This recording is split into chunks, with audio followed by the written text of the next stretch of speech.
یہ اسکرین پر آپ کے سامنے ظاہر ہو جائے گا۔ ہم آج کے پروگرام کی ابتدا کرتے ہیں اس بنیادی سوال سے کہ مذہب کی کیا ضرورت ہے۔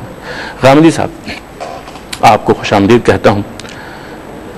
یہ سوال میں نے آپ سے اس لیے کیا ہے کہ ہر دور میں جب مذہب پیش ہوتا ہے، جب کسی زمانے کے افکار پیش ہوتے ہیں تو کچھ دوسرے افکار اس کے مقابلے میں سامنے آتے ہیں۔ اس دور میں ہم یہ دیکھتے ہیں کہ مذہب جب بطور فکر کے اور فلسفے کے اور دلائل کے ساتھ پیش کرنے کی بات آتی ہے تو معلوم ہوتا ہے کہ لوگ کہتے ہیں یہ کچھ سمجھنے کی چیز نہیں ہے، یہ غالباً اس کے بارے میں کوشچن نہیں کیا جا سکتا، اس کے بارے میں کوئی بات اعتراض نہ سمجھی جائے، کہیں ہمارا ایمان خطرے میں نہ پڑ جائے تو بس ٹھیک ہے، اس کو مان لیتے ہیں۔ جدید نسل کا نوجوان جو ہمارے تعلیمی اداروں سے فارغ ہوتا ہے وہ اس بات کو ایسے نہیں سمجھتا، لہٰذا ایک طرح کی اس کے دل میں یہ خلش رہ جاتی ہے کہ نہ معلوم یہ چیز ٹھیک ہے نہیں ہے تو کیسے ہے۔ تو میں اس بنیادی سوال سے آج چاہوں گا کہ ہم پروگرام کی ابتدا کریں کہ آپ یہ بتائیے کہ مذہب کیوں، اس کی ضرورت کیوں، اور یہ کیسے ہماری شخصیت سے، انسان کے نفس سے کیسے ریلیٹ کرتا ہے؟ دنیا میں جب بھی آپ یہ سوال کسی چیز کے بارے میں کرتے ہیں تو اس کو انسانی زندگی کے تناظر میں دیکھنا پڑتا ہے۔ مثال کے طور پر اگر آپ مجھ سے پوچھیں گے کہ طب کیوں، یعنی انسان کے جسم کو کچھ عوارض لاحق ہو جاتے ہیں، بیماریاں لاحق ہو جاتی ہیں، ان بیماریوں کے علاج کے لیے طب کا علم وجود میں آیا ہے۔ تو جب آپ پوچھیں گے کہ طب کیوں، تو میں یہ کہوں گا کہ چونکہ انسان کو عوارض لاحق ہوتے ہیں، چونکہ اس کو بیماریاں لاحق ہوتی ہیں، انسان ہمیشہ ایک صورت میں نہیں رہتا، اس لیے انسان کو یہ ضرورت محسوس ہوئی کہ وہ ان کا علاج دریافت کرے، بیماریوں کی نوعیت جاننے کی کوشش کرے، یہ جاننے کی کوشش کرے کہ یہ کیوں لاحق ہوتی ہیں، اور پھر یہ جاننے کی کوشش کرے کہ کیا میں ان سے نجات حاصل کر سکتا ہوں۔ یہی معاملہ تمام علوم و فنون کا ہے۔ یعنی اگر آپ تفریحات کی چیزوں کو الگ کر دیں تو جتنے بھی علوم و فنون ہیں وہ در حقیقت انسانی ضرورتوں سے پیدا ہوتے ہیں۔ اگر آپ جمالیات کے پہلو سے فنون لطیفہ کا بھی جائزہ لیں تو آپ اس کا جواب یہی دیں گے کہ چونکہ انسان کو اللہ تعالیٰ نے احساس کی شدت سے بھی نوازا ہے، اور صرف احساس کی شدت ہی سے نہیں نوازا، اس کے جمالیاتی اظہار سے وہ تسکین بھی حاصل کرتا ہے، تو اس لیے فنون لطیفہ، مصوری، موسیقی، شاعری اور اس طرح کی بہت سی چیزیں وجود میں آ جاتی ہیں۔ تو انسان کو جس طریقے سے اپنی صحت کے مسائل درپیش ہیں، اپنے جمالیاتی احساسات کی تسکین اس کے پیش نظر رہتی ہے، بالکل اسی طریقے سے موت بھی انسان کا ایک بہت بڑا مسئلہ ہے۔ یعنی انسان دنیا میں جی رہا ہوتا ہے، امنگوں اور تمناؤں میں جی رہا ہوتا ہے، آرزوؤں اور خواہشوں میں جی رہا ہوتا ہے، اس کی خواہش ہوتی ہے کہ وہ ساری دنیا کو اپنی گرفت میں لے لے، وہ ارسطو افلاطون ہوتا ہے، زندگی کے منصوبے بناتا ہے، جوانی اور شباب کے مزے لوٹ رہا ہوتا ہے، یک بیک موت کا فرشتہ آتا ہے اور ہر چیز ختم ہو جاتی ہے۔ موت انسانی زندگی کا اگر آپ غور کریں تو سب سے بڑا مسئلہ ہے۔ یہ کیوں آتی ہے؟ کیا یہ آتی ہے تو آ کر انسانی زندگی کا ہمیشہ کے لیے خاتمہ کر دیتی ہے؟ یہ باشعور انسان، یہ اتھا مانوی شخصیت رکھنے والی ہستی، کیا یہ ایسے ہی ختم ہو جاتی ہے؟ یہ وہ سوال ہے جس کا سب سے زیادہ معقول، سب سے زیادہ فطری، سب سے زیادہ عقلی، سب سے زیادہ سائنٹیفک جواب اب تک دنیا کی تاریخ میں مذہب نے دیا ہے۔ تو اس لیے یہ انسان کے سب سے بڑے مسئلے کا حل ہے۔ موت کیوں آتی ہے؟ موت کے بعد کیا ہونے والا ہے؟ ہم وہاں کس صورتحال سے دوچار ہو جائیں گے؟ مر کر مٹی ہو جائیں گے یا اٹھائے جائیں گے؟ کوئی نئی زندگی شروع ہوگی یا یہی زندگی ہمارا خاتمہ ہے؟ اگر وہ نئی زندگی شروع ہوگی تو اس کے نوامیس کیا ہیں، اس کے قوانین کیا ہیں، وہ کن قاعدوں کے مطابق روب عمل ہوگی، اور اس نئی زندگی میں جانے کے لیے کیا یہاں ہمیں کچھ کرنا ہے تو کیا کرنا ہے، اس کے مطالبات کیا ہیں؟ وہ زندگی بھی اسی طرح مختصر اور فانی ہے یا ابدی ہے؟ ابدی ہے تو اس کا اس کے ساتھ کیا رشتہ ہے؟ یہ وہ اہم ترین سوالات ہیں جن سوالات کا جواب فلسفے نے بھی دینے کی کوشش کی، پھر ابتدا میں سائنس نے بھی دینے کی کوشش کی، لیکن اس وقت انسان کی کم و بیش 5000 سال کی علمی تاریخ سے بتاتی ہے کہ ان کا کوئی ایک معقول جواب بھی ان علوم میں سے کوئی چیز نہیں دے سکی۔ اب تک دنیا کی تاریخ میں سب سے زیادہ معقول، سب سے زیادہ فطری اور سب سے زیادہ عقلی، جس طرح کہ میں نے عرض کیا، جواب مذہب نے دیا۔ لیکن غالب صاحب یہ ضروری ہے نا کہ جو بات آپ بیان کر رہے ہیں یہ ایک سوچنے سمجھنے والے آدمی کا مسئلہ ہے، کیا عام آدمی کے یہ مسائل ہیں کہ وہ ان چیزوں کا جواب تلاش کرے، اس کے لیے تگ و دو کرے، اس کے لیے وہ علم حاصل کرے؟ کیا یہ فطری طور سے انسان کے اندر یہ ارج ہے؟ عام اور خاص کی اس میں کوئی تخصیص نہیں ہے، یہ ہمیں صرف اس لیے محسوس ہوتا ہے کہ عام آدمی اس کے کسی نہ کسی جواب پر مطمئن ہو چکا ہوتا ہے۔ یعنی عام آدمی موت کے مسئلے سے دوچار ہوتا ہے، اگر اس کا کوئی جواب اس کے پاس نہ ہو تو یہ سارے سوالات وہاں بھی اٹھ رہے ہوں گے۔ یعنی میں اس کو کوئی اگر تعلق کسی عالم اور فاضل سے نہیں ہے، کسی فلسفی اور حکیم سے نہیں ہے۔ اس جگہ سے بات کروں کہ جیسے میں نے آپ سے کہا کہ اس زمانے کا ایک نوجوان پڑھا لکھا یونیورسٹی کا فارغ وہ اب سوچتا ہے کہ یہ زندگی کیا ہے، یہ کیا میری موت واقع ہو جائے گی، تو یہ سوالات ہیں جس کے جواب کے لیے مذہب موجود ہے یا وحی کا طریقہ ایجاد کیا گیا ہے؟ یعنی یقیناً یہی سوالات ہیں، انسان کے سب سے بنیادی سوالات یہی تھے۔ یعنی انسان کو سب سے پہلے جس حادثے سے سابقہ پیش آیا وہ موت کا حادثہ ہے۔ انسان ایک ایسی باشعور مخلوق ہے کہ وہ موت کو آسانی سے قبول کرنے کے لیے تیار نہیں ہوتا۔ اگر آپ دنیا کی علمی تاریخ پر نگاہ کریں تو اصل میں ہم موت سے لڑ رہے ہیں۔ یعنی ہماری ساری تغدو یہی ہے کہ کسی نہ کسی طریقے سے اس حادثے سے ہمیں نجات حاصل ہو جائے۔ چونکہ یہ حادثہ واقع ہو جاتا ہے، بہت سے سوالات اپنے پیچھے چھوڑ جاتا ہے، وہ سوالات ہیں جن کا جواب مذہب دیتا ہے اور اس کے سوا کوئی اور نہیں دیتا۔ صاحب ہماری بات جاری ہے، ایک خاتون آئی ہیں ہماری پہلی کالر، ان سے بات کرتے ہیں۔ فاطمہ، السلام علیکم۔ ہیلو، السلام علیکم۔ جی وعلیکم السلام۔ میرا غامدی صاحب سے یہ سوال ہے کہ مذہب عام طور پر لوگوں کو ضعیف الاعتقاد کیوں بنا دیتا ہے؟ صحیح، یہ گفتگو میں نے آپ کا پوائنٹ لکھ لیا ہے اور ہم آگے چل کے ان کے اس نقطے کو بھی کور کریں گے، لیکن ذرا بات ترتیب سے آگے چلتی رہے۔ کہا جاتا ہے کہ بھئی مذہب تو اصل میں خوف سے پیدا ہوا، زلزلے آتے تھے، آفاقی آفات تھیں، انسان کمزور تھا، وہ پرانے زمانے کی بات ہے جب اس کے پاس نہ ٹیکنالوجی تھی، نہ رہن سہن تھا، نہ تہذیب کے نئے دور تھے۔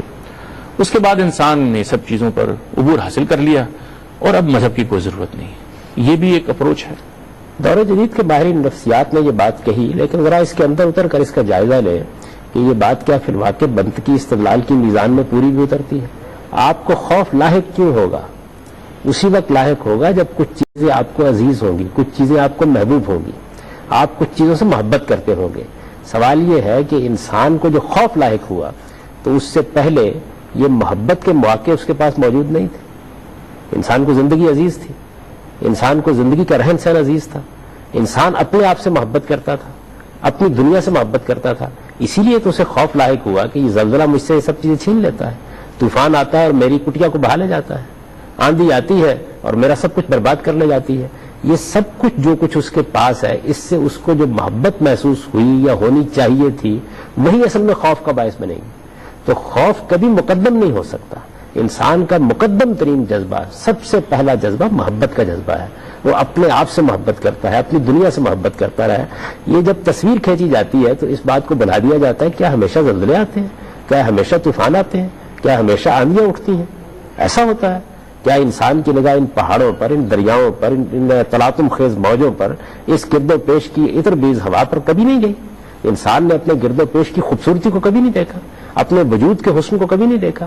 تو یہ کیسے ہو سکتا ہے کہ حسن سے، خوبی سے کوئی محبت پیدا نہ ہوئی ہو اور خوف کا جذبہ سب سے پہلے آ گیا ہو؟ لیکن یہ پھر مذہبی شعور میں کیسے تبدیل ہوتی ہے یہ چیز جس کو آپ کہہ رہے ہیں کہ محبت کا تعلق ہے اور اپنائیت کا ایک احساس ہے جو وہ چاہتا ہے کہ اس سے چھین نہ جائے کہیں؟ یہ تو میں نے ماہرین نفسیات کے اس نقطہ نظر پر تبصرہ کیا، یعنی آپ سے یہ عرض کیا کہ خوف کا جذبہ مقدم نہیں ہے۔ پہلا جذبہ محبت کا جذبہ ہے، چیزوں کو عزیز رکھنے کا جذبہ ہے۔ خوف کا جذبہ پیدا ہی نہیں ہو سکتا جب تک کہ انسان کے اندر اپنی حقیقت کے ساتھ، اپنی معنویت کے ساتھ، اپنی شخصیت کے ساتھ غیر معمولی محبت نہ ہو۔ وہ ان چیزوں کو عزیز رکھے گا تو ان کے کھو جانے کے بارے میں غمزدہ بھی ہوگا، رنجیدہ بھی ہوگا اور خوف اور اندیشوں میں مبتلا بھی ہوگا۔ اگر یہ چیز ہی اس کو لاحق نہیں ہے تو یہ کیسے ہو سکتا ہے؟ مذہب کا جواب تو یہ ہے کہ انسان کسی اندھیرے میں پیدا ہی نہیں کیا گیا، یعنی ایسا نہیں ہے کہ اس کو اس طریقے سے اپنے شعور کے مختلف مراحل سے گزر کر مذہب ایجاد کرنا پڑا ہے۔ وہ تو یہ کہتا ہے کہ پہلے انسان کو اس کا شعور دے کر بھیجا گیا۔ ہم صاحب اجازت دیتے ہیں، ایک کال لے لیں۔ راشد صاحب ہیں، السلام علیکم۔ السلام علیکم سر۔ جی حضور، یہ مجھے ایک سوال کرنا تھا۔ ارشاد۔ عام طور پر کہا جاتا ہے کہ مذہب پر ایمان ایک اندھا عقیدہ ہے ٹھیک، اور عقلی طور پہ اس کا تجزیہ کیا جا سکتا ہے؟ ہم صاحب ایسا کرتے ہیں کہ اب ساتھ ساتھ کچھ یہ سوالات لیتے جاتے ہیں، یعنی ایک تو مذہبی شعور کی ابتدا وہ میں آپ سے ابھی آگے چل کے کرتا ہوں تاکہ لنک ہو جائے ہماری وہ بات، لیکن یہ دو باتیں ذرا ملتی جلتی ہیں۔ ایک بات تو یہ ہے کہ مذہب صرف اندھا عقیدہ ہے، ایک بلائنڈ فیتھ ہے، ایمان بالغیب کی بھی لوگ یہی عموماً شرح کرتے ہیں، اور اسی سے وہ ریلیٹڈ بات ہے جو اس سے بہن نے اس سے پہلے پوچھی کہ جب یہ کچھ ہوتا ہے تو پھر انسان کچھ ضعیف الاعتقاد ہو جاتا ہے، پھر وہ عقلی وجود نہیں رہتا، پھر اس کی ساری باتیں جو ہیں وہ توہم پر مبنی ہوتی ہیں۔ تو اس پر میں چاہتا ہوں آپ ان دونوں کوشچنس کو اگر ایڈریس کریں۔ یہ دو پہلو ہیں اس کے۔ ایک پہلو یہ ہے کہ انسان کے ہاں جو مذہبی اعتقادات اوہام کی صورت میں ہے یہ کیسے پیدا ہوئے ہیں۔ اس میں کوئی شبہ نہیں کہ یہ سب کے سب انسان کی اسی ضعیف الاعتقادی سے پیدا ہوتے ہیں. بیماری آ گئی، تکلیف آ گئی، مصیبت آ گئی، انسان کے اوپر کوئی حادثہ ٹوٹ پڑا، اس موقع پر انسان کمزور ہوتا ہے. انسان کی شخصیت غیر معمولی عقلی توازن اس کے نتیجے میں مجروح ہو جاتا ہے، وہ اپنی خواہشات سے مغلوب ہو کر رہ جاتا ہے. یہ وہ موقع ہوتا ہے جب وہ مذاہب پیدا ہوتے ہیں جو اوہام پر مبنی ہے. اوہام پر مبنی مذاہب اصل میں مشرکانہ مذاہب ہیں، یعنی جس میں کسی دیوی کو، کسی دیوتا کو، سورج کو، چاند کو معبود بنا لیا گیا ہے. فطرت کی قوتوں کی پرستش کے جذبات، احساسات انسان کے اندر پیدا ہوئے ہیں. یہ توحید کے تصور سے انحراف کے نتیجے میں آئے ہیں. ابھی دیکھیے نا آپ، میں اس کی تاریخ کی ایک سادہ مثال آپ کے سامنے رکھ دیتا ہوں. رسالت بآب صلی اللہ علیہ وسلم کی بعثت آج سے 1400-1500 سال پہلے ہوئی ہے. اس معاملے میں تو اب علمی لحاظ سے کوئی شبہ نہیں کہ رسالت صلی اللہ علیہ وسلم نے توحید کی دعوت دی. قرآن مجید توحید کی دعوت دیتا ہے، ایک خداوند کی دعوت دیتا ہے. مسلمانوں کا ذرا جائزہ لے کے دیکھ لیجیے تو یہ معلوم ہوتا ہے کہ انسان کے اندر یہ جو ضعیف الاعتقادی ہے، یہ توحید سے ابتدا کرنے کے باوجود مشرکانہ اعتقادات کو پیدا کرنے کا باعث بن جاتی ہے. بیان یہ پچھلی تاریخ میں ہوا ہے، یعنی حضرت آدم علیہ السلام سے جس مذہب کی ابتدا ہوئی وہ تو اسلام تھا، توحید تھی، ایک خدا پر ایمان تھا. لیکن بعد کے مراحل میں جب انسان اللہ تعالیٰ کی ہدایت سے کچھ تھوڑے فاصلے پر ہوا تو اس کے نتیجے میں وہی ضعیف الاعتقادی غالب آ گئی. اس وقت ہمارے پاس قرآن موجود ہے، احادیث موجود ہے، ایک عظیم روایت توحید پر ایمان کی موجود ہے. اس کے باوجود عام لوگوں کو آپ دیکھیں کہ وہ ہر طرح کے مشرکانہ اوہام میں مبتلا ہو جاتے ہیں. اس کی وجہ بھی وہی ہے. تو یہ بیان اس طریقے سے ہوا. ایک کال کی اجازت دیجیے حامد صاحب. السلام علیکم. ہلو، السلام علیکم. وعلیکم السلام. جی ڈاکٹر صاحب، مجھے ایک کوشچن کرنا تھا. ارشاد. انبیاء اور دوسری مقدس ہستیاں آج کے سائنسی ترقی کے دور میں نزول کیوں بند ہو گئے ہیں؟ ٹھیک ہے، یہ سوال سماعت فرمایا ہم نے. ہم آگے چلتے ہیں لیکن آپ اپنی بات مکمل کر رہے تھے. میں یہ گزارش کر رہا تھا کہ یہ جتنی چیزیں بھی انسان کے اندر پیدا ہوتی ہیں یہ یقیناً اس کی ضعیف الاعتقادی سے، اس کی کمزوری سے پیدا ہوتی ہیں. اصل میں انبیاء علیہ السلام کی بعثت اس لیے ہوئی. اگر انسان اللہ تعالیٰ کی اس پہلی ہدایت پر قائم رہ جاتا تو پے در پے پیغمبر بھیجنے کی ضرورت ہی نہیں تھی. چنانچہ دیکھیے قرآن مجید میں سورہ بقرہ میں یہی بات بیان کی ہے، کان الناس امۃ واحدہ. انسانوں کو اللہ تعالیٰ نے توحید پر پیدا کیا، وہ ایک ہی گروہ تھے، ان کے دین میں کوئی اختلاف نہیں تھا. قرآن مجید یہ کہتا ہے کہ اس کے بعد میں ان اوہام کا شکار ہوئے، فبعث اللہ النبیین مبشرین و منذرین. پھر اللہ تعالیٰ نے نبیوں کا سلسلہ جاری کیا جو بشارت دینے کے لیے آئے اور خبردار کرنے کے لیے آئے. تو یہ ضرورت پڑی کہ انسان کے ان اعتقادات کے معاملے میں اسے متنبع کیا جائے، اسے وہم سے نکالا جائے، اسے کر کے پروردگار کے ساتھ متعلق کیا جائے، اسے توحید کا صحیح شعور دیا جائے. تو مذہب کی جو تاریخ قرآن بیان کرتا ہے وہ زیادہ سائنٹیفک، زیادہ عقلی اور زیادہ علمی تاریخ ہے کہ اصل میں انسان کی ابتدا توحید کے تصور سے ہوئی ہے. مشرکانہ اوہام اس کے بعد پیدا ہوئے، اور جب پیدا ہوئے ہیں تو پھر انبیاء علیہ السلام کے ذریعے سے انسان کو تنبیہ کی گئی، اسے بیدار کیا گیا، اسے توجہ دلائی گئی. انبیاء علیہ السلام کی بعثت کا بنیادی مقصد یہی تھا کہ انسان کو حق کے معاملے میں بالکل واضح جگہ پر کھڑا کر دیا جائے. چنانچہ قرآن اپنے نزول کا مقصد یہی بیان کرتا ہے کہ لوگوں کے اختلافات کا فیصلہ کر دے. اور دوسری جگہ بیان کیا لیقوم الناس بالقسط، تاکہ لوگ دین کے معاملے میں ٹھیک انصاف پر کھڑے ہو جائیں. یعنی انبیاء علیہ السلام کے آنے کا اصلی مقصود یہی کہ وہ زیادہ سے زیادہ اس اسکیم پر آ جائیں جس اسکیم پر پروردگار نے یہ تخلیق کی ہے. یعنی جو کچھ بھی انحرافات ہوئے ہیں، دیکھیے نا ایک چیز ہے قسط، آپ انصاف پر کھڑے ہیں، ٹھیک جگہ پر کھڑے ہیں. بات ہوئے ہیں، دیکھیے نا ایک چیز ہے قسط، آپ انصاف پر کھڑے ہیں، ٹھیک جگہ پر کھڑے ہیں، صحیح توازن کے ساتھ کھڑے ہیں. اور ایک چیز ہے انحرافات، ڈیویشنز، ان سے انسان کو نکال کے بالکل صحیح جگہ پر لے آیا جائے، وہ جگہ جو انبیاء علیہ السلام نے ان کے لیے متعین کی. یہ جو ڈیویشنز ہیں، آپ یہ ضعیف الاعتقادی یا اندھا عقیدہ، یہ دراصل ڈیویشنز کی مثالیں ہیں. اس کو میں نے آپ کو سادہ مثال دی ہے کہ خود مسلمانوں کی تاریخ میں دیکھ لیں. کیا مسلمانوں کی تاریخ کی ابتدا شرک سے ہوئی ہے؟ مسلمانوں کی جو موجودہ تاریخ ہے، یعنی رسالت بآب صلی اللہ علیہ وسلم سے شروع ہوئی ہے، کیا اس میں شرک سے ابتدا ہوئی ہے؟ اس میں توحید خالص سے ابتدا ہوئی ہے. آج کون سا مشرکانہ وہم ہے جو مسلمانوں کے ہاں موجود نہیں ہے؟ تو اس کا مطلب یہ ہے کہ توحید پر قائم ہونے کے باوجود انسان ان انحرافات کی طرف نکل جاتا ہے. ان انحرافات کے معاملے میں اس کو ہر وقت متنبع کرنے کی ضرورت ہوتی ہے، ہر وقت اس کے دل کے دروازے پر دستک دینے کی ضرورت ہوتی ہے. تو وہی تو وہ بہن کہہ رہی ہیں کہ پھر رسول کیوں بند ہو گئے؟ ان کو آنا چاہیے تھا کہ وہ سلسلہ جاری رہتا. یہ جو سوال انہوں نے کیا ہے، یہ سوال میرے خیال میں ایک پورے کے پورے پروگرام کا موضوع ہونا چاہیے. یعنی یہ کیوں ہوا کہ اللہ تعالیٰ نے اس اہتمام کے ساتھ نبی بھیجے، ان کے ذریعے سے انسان کو توجہ دلائی، اللہ کی حجت پوری ہوئی، اور اس کے بعد محمد الرسول اللہ صلی اللہ علیہ وسلم پر نبوت ختم ہو گئی. تو میری گزارش یہ ہے کہ اس کو آپ کسی پورے کے پورے پروگرام رسالت کا انسٹیٹیوشن جو ہے، رسالت کا انسٹیٹیوشن کیسے قائم ہوا، اس کی تاریخ کیا ہے، یہ کن مراحل سے گزرا، اور پھر نبوت ختم کرنے کا اعلان کیوں کر دیا گیا. وہی ضرورت جو انسان کو لائق تھی وہ آج کیوں نہیں ہے، اور اللہ تعالیٰ نے یہ عظیم فیصلہ کیوں کیا. یعنی پہلے ایک بہت بڑا فیصلہ کیا انبیاء علیہ السلام کی بعثت کا، پھر ایک دوسرا بڑا فیصلہ کیا انبیاء علیہ السلام کے سلسلے کو ختم کرنے کا. اس کے اسباب، اس کے وجوہ کیا ہے، اس کے علمی دلائل کیا ہے، قرآن مجید اس کے بارے میں کیا تصور پیش کرتا ہے، اس کو بھی کسی وقت موضوع بحث بنایا جا سکتا ہے. سمجھنے کی غرض سے ضروری نہیں کہ سب کا یہ خیال ہو، لیکن وہ جب بچے نوجوان بات کرتے ہیں اور اعتراضات سامنے آتے ہیں تو یہ ہوتا ہے کہ جی مذہب تو نام ہے کچھ اعتقادات کا، کچھ ریچولز کا، کچھ رسومات ہیں، کچھ اعمال انجام دیتے ہیں، ورنہ تو مذہب میں اور کیا رکھا ہے. تو مذہب کا یہ جو پہلو ہے کہ جس میں وہ چیزیں جن کو عموماً خیر سمجھا جاتا ہے، اچھا اخلاق ہے، اچھا رویہ ہے، اور وہ ایسا بھی ہو سکتا ہے کہ خدا کو نہ ماننے والا کوئی آدمی اختیار کر لے، تو پھر مذہب اچھا ہوا یا اخلاق اچھا ہوا. اور دوسری جانب رسومات کا پھر کیا فائدہ ہے اگر وہ نماز پڑھنے کے بعد اخلاق ٹھیک نہیں ہوئے، اور اگر کوئی مسلمان ہونے کے باوجود بھی بدہدی کرتا ہے تو یہ چیزیں لوگوں کو کنفیوز کرتی ہیں. تو پھر مذہب اپنی حقیقت میں دراصل کیا ہے؟ مذہب کی حقیقت لوگوں کو سمجھائی نہیں گئی. ہم نے اپنی نئی نسلوں کو مذہب کے بارے میں کبھی ایجوکیٹ نہیں کیا، کبھی ان کے سوالات پہ ایڈریس ہی نہیں کیا، کبھی ان کو جواب دینے کی کوشش ہی نہیں کی. وہ کہاں سے مذہب لیتے ہیں اس کا بھی جائزہ لینے کی کبھی کوشش نہیں کی. ہوتا کیا ہے ہمارے ہاں، یعنی بچہ پیدا ہوتا ہے، والدین کچھ تھوڑی بہت مذہبی معلومات اس کو فراہم کرتے ہیں. ایک قاری صاحب کے آپ ان کو سپورٹ کرتے ہیں، وہ کچھ قرآن پڑھا دیتے ہیں، کوئی دعائیں یاد کرا دیتے ہیں. اچھا بہت ہوا تو مسجد میں چلا گیا بچہ، وہاں سے کچھ باتیں سن لی. تو مذہب کی حقیقی تعلیم جیسے دی جانی چاہیے علمی اور عقلی استدلال کے ساتھ، وہ کبھی دی ہی نہیں جاتی ہمارے لوگوں کو. اس وجہ سے یہ سوالات پیدا ہوتے ہیں. دیکھیے سب سے پہلے قرآن مجید ہم کو یہ بتاتا ہے کہ جب تمہیں ایک دن دنیا سے رخصت ہونا ہے اور خدا کے حضور میں جا کے پیش ہونا ہے، اس پیشی کے بعد تمہاری ابدی زندگی کی ابتدا ہونی ہے. یہ مذہب کا بنیادی مقدمہ ہے. یعنی ایک دن تمہیں اپنے پروردگار کے حضور میں جواب دہ ہونا ہے، اور اس کے بعد تمہاری ابدی زندگی کی ابتدا ہونی ہے، ہمیشہ کی زندگی کی ابتدا ہونی ہے. اس عارضی زندگی کو موت پر ختم ہو جانا ہے، اور موت کے بعد نئی زندگی شروع ہوگی. اس زندگی میں اللہ تعالیٰ نے فردوس آباد کر رکھا ہے. اس کے لیے وہ اس دنیا کے اندر لوگوں کا انتخاب کر رہا ہے. یہ انتخاب کس اصول پر ہو رہا ہے کہ انہوں نے اپنے آپ کو کتنا پیوریفائی کیا. قرآن کی اصطلاح میں اس کو کہتے ہیں تزکیہ. یہ مذہب کا مقصد ہے. یہ جو رسوم اور روایات ہیں یہ بڑی بات کی چیز ہے. پہلے بنیادی چیز سمجھنی چاہیے. مذہب کا بنیادی مقدمہ یہ ہے کہ ہم خدا کے حضور جانے والے ہیں، اور وہاں ہمیں ایک ابدی زندگی حاصل ہو جائے گی.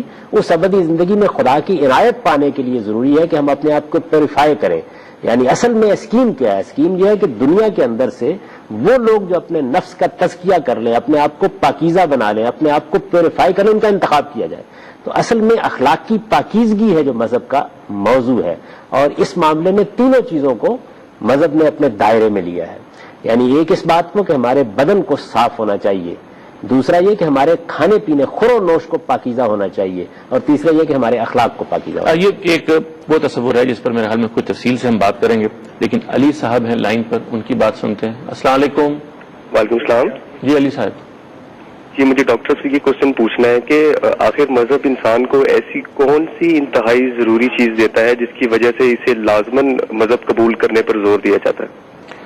یہی وہ سوال ہے، یعنی بار بار اٹھتا ہے کہ آپ نے جیسے فرمایا نا کہ اصل مذہب یہ ہے جو آپ نے آخر میں بتایا کہ مذہب اپنی کور میں یہ تین چیزیں ہیں. لیکن یہ بات لوگوں کو غالباً سمجھائی نہیں گئی. یہ بھائی بھی یہی پوچھنا چاہ رہے ہیں کہ مذہب وہ میری کون سی ضرورت پوری کر رہا ہے. یعنی وہ احساس نہیں ہے، جو ارج نہیں ہے، جو اس بات کی تسکین کے لیے آپ کی اس بات کو سمجھ سکے. یہ گیپ کیسے فل ہوگا؟ تعلیم سے. یعنی ہمیں اپنی نئی نسلوں کو ایجوکیٹ کرنا چاہیے، ان کی تعلیم کے ذرائع پیدا کرنے چاہیے، اعلیٰ درجے کے اہل علم کو یہ خدمت انجام دینی چاہیے.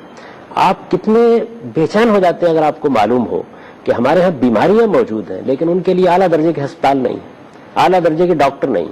آپ کی کوشش ہوتی ہے کہ آپ طب کی بہترین سہولتیں اپنے ملک میں فراہم کریں. کیا کبھی دین کے علم کے بارے میں بھی ہم اتنے متردد ہوتے ہیں؟ یعنی وہ مسئلہ جو ہماری زندگی کا سب سے بڑا مسئلہ ہے، موت کا مسئلہ، اس کے بعد کیا ہونے والا ہے، یہ وہ مسئلہ ہے کہ جس مسئلے پر سب سے زیادہ بےتابی، سب سے زیادہ اضطراب ہونا چاہیے تھا. لیکن بدقسمتی یہ ہے کہ ایسا نہیں ہوتا. لیکن یہ تو ٹھیک ہے کہ دینی تعلیم کا کوئی بہت اچھا انتظام نہیں ہے، لیکن دین اگر فطری چیز ہے، وہ جو دین دیتا ہے وہ انسان کی فطرت کی آواز ہے، تو پھر یہ سوال پیدا نہیں ہونا چاہیے کہ اس کو تعلیم کتنی دی گئی ہے۔ وہ تو از خود اس کو، چاہے وہ ان پڑھ ہو، چاہے وہ کسی تہذیب سے آشنا نہ ہو، اس کے یہاں یہ چیز مذہبی بنیادی اعتقادات سے، یا جیسے آپ نے فرمایا جن چیزوں کا مذہب ہے، کیا یہ ناشنائی کا مسئلہ ہے یا یہ کچھ اور ہے؟ ایسا ہی ہو جاتا۔ ہوتا یہ ہے کہ گرد و پیش میں مذہب کی غلط تعبیریں ہجوم کر لیتی ہیں، یعنی جب آپ غلط باتیں بیان کر دیتے ہیں اور گرد و پیش سے وہ آپ کے سامنے آتی ہیں تو اس کے نتیجے میں انسان ان چیزوں کا شکار ہو جاتا ہے۔ اگر اس کو آپ اس کی فطرت پر چھوڑ دیں اور پھر انبیاء علیہ السلام کی تعلیم سادگی سے اس کے سامنے آئے تو اسے قبول کرے گا۔ اچھا، یہ ایک بالکل دوسری بات ہے کہ اصل میں وہ پہنچ جاتا اپنی فطرت ہی سے کہیں، لیکن خارجی عوامل کی وجہ سے اس کی رکاوٹیں سامنے آ گئیں۔